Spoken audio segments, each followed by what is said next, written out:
उद्या आहे अधिक महिन्यातला शेवटचा मंगळवार. जर आपल्याकडून या अधिक महिन्यामध्ये आपल्या कुलदेवतेची ओटी भरणं झालं नसेल, सेवा करणं झालं नसेल, तर उद्या आपण हे आवर्जून करू शकता. कारण अधिक महिन्यात ओटी भरण्याची संधी परत डायरेक्ट 3 वर्षांनी येणार आहे. नमस्कार सर्वांना, श्री स्वामी समर्थ. स्वागत आहे तुमचं आपल्या चॅनलमध्ये.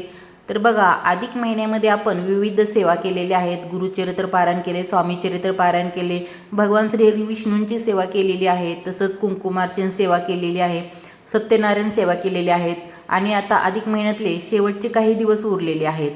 तसंच त्याचप्रमाणे अधिक महिन्यातला शेवटचा मंगळवार राहिलेला आहे आणि जर आजपर्यंत आपल्याला कुलदेवतेची ओटी भरणं शक्य झालं नसेल, तर उद्या ही संधी आपल्याला आहे की आपण अधिक महिन्यामध्ये आपल्या कुलदेवतेची सेवा करू शकतो, तिची ओटी भरू शकतो. आणि आत्ता जर आपल्याला ओटी भरणं शक्य नाही झालं, तर नंतर ही संधी आपल्याला डायरेक्ट 3 वर्षानंतर येते. कारण अधिक महिन्यातला प्रत्येक दिवस हा खूप महत्त्वाचा आहे. अधिक महिन्यामध्ये आपण विविध सेवा केलेत, पण आपल्या कुलदेवतेची सेवा करणं तेवढंच महत्त्वाचं असतं. काही झालं तरी आपल्याला वर्षातून एकदा तरी आपल्या कुलदेवतेला दर्शनाला जायचं असतं, पण जाणं शक्य नाही झालं तर 3 वर्षातून तरी एकदा जावं असं म्हणतात. आणि अधिक महिन्यामध्ये आपण देवदर्शनासाठी जातच असतो, दानधर्म करण्यास महत्त्व असतं आणि त्याचप्रमाणे सेवा करण्यासही महत्त्व असतं. आणि जर आपल्याला अधिक महिन्यामध्ये कुठं जाणं झालं नसेल, आपल्या कुलदेवतेला पण जाणं शक्य झालं नसेल, तर तुम्ही उद्या शेवटच्या मंगळवारी कुलदेवतेची ओटी भरू शकता. जर तुमच्या जवळपास कुठे कुलदेवतेचं मंदिर असेल, तर तुम्ही तिथे त्या मंदिरामध्ये जाऊन कुलदेवतेची ओटी भरू शकता. आणि जर तुम्ही नवीन ठिकाणी असाल, तुमच्या जवळपास कुठे कुलदेवतेचं मंदिर नसेल, शहरात राहत असाल, तर तुम्ही घरच्या घरी पण आपल्या कुलदेवतेची ही सेवा करू शकता, तिची ओटी भरू शकता, मान सन्मान करू शकता. 3 वर्षातून येणाऱ्या अधिक महिन्यामध्ये आपल्या कुलदेवतेची सेवा, ओटी भरणं ही सेवा झालीच पाहिजे. आपल्याकडे जर कुलदेवतेचा फोटो असेल किंवा मूर्ती असेल, तर त्यासमोर आपण घरच्या घरी कुलदेवतेची ओटी भरायची आहे. आपण नेहमीप्रमाणे पूजा करतो तशीच उद्या मंगळवारची पण आपल्याला पूजा करायची आहे. फोटो असेल तर स्वच्छ पुसून हळद कुंकू अर्पण करून, पुष्प अर्पण करून पूजा करून घ्यायची आहे, आरती करून घ्यायची आहे आणि मग आपल्याला ओटी भरायची आहे. घरच्या घरी कुलदेवतेची ओटी कशी भरावी याबद्दलचा संपूर्ण माहितीचा व्हिडिओ आपल्या चॅनलवरती आहे, तुम्ही तो नक्की पाहू शकता. पण इथं मी थोडक्यात माहिती सांगते की आपल्याला कुलदेवतेच्या फोटोसमोर किंवा मूर्तीसमोर आपल्याला ओटी भरायची आहे. आणि ओटी भरताना आपल्याला खणा नारळाने ओटी भरायची असते, पण आपण इथं साडीही वापरू शकता. कुलदेवतेला साडी घेताना आपल्याला काठपदर असलेली साडी घ्यायची आहे, म्हणजे बॉर्डर असावी, पदर असावा अशी साडी घ्यायची असते. त्यानंतर ब्लाऊज पीस, नारळ आणि ओटीचं सामान म्हणजे तांदूळ, खारीक, खोबरं, बदाम, सुपारी या 5 वस्तू आपल्याला घ्यायच्या असतात आणि त्या ओटीमध्ये ठेवायच्या असतात.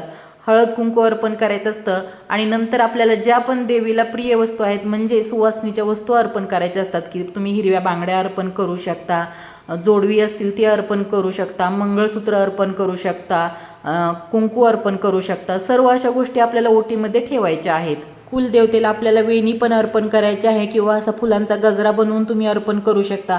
म्हणजे ज्या सुवासनीच्या प्रिय वस्तू असतात त्या सर्व आपण ओटीमध्ये देवीला अर्पण करायच्या आहेत.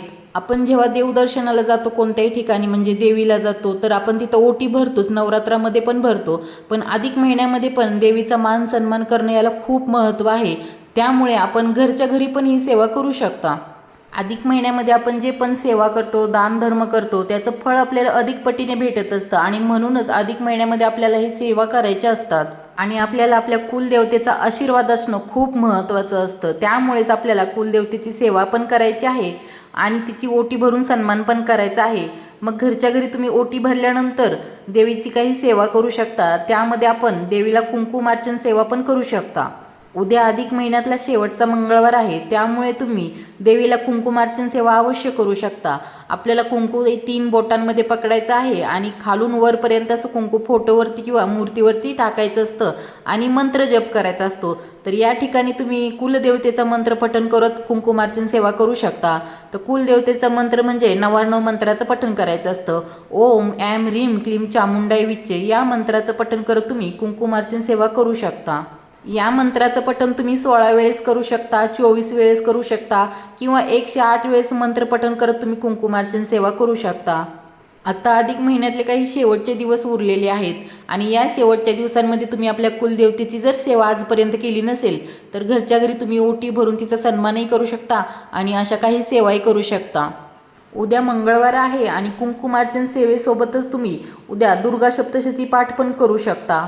आपण भरपूर सेवा केलेल्या आहेत अधिक महिन्यामध्ये, पण दुर्गा सप्तशती पाठ जर तुम्ही पठण केला नसेल तर तो पण तुम्ही उद्या मंगळवारच्या दिवशी करू शकता.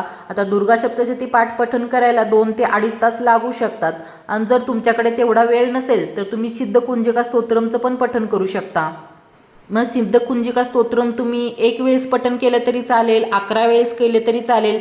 जसं तुम्हाला शक्य असेल तेवढ्या वेळेस तुम्ही सिद्धकुंजिका स्तोत्रमचं पठण करू शकता.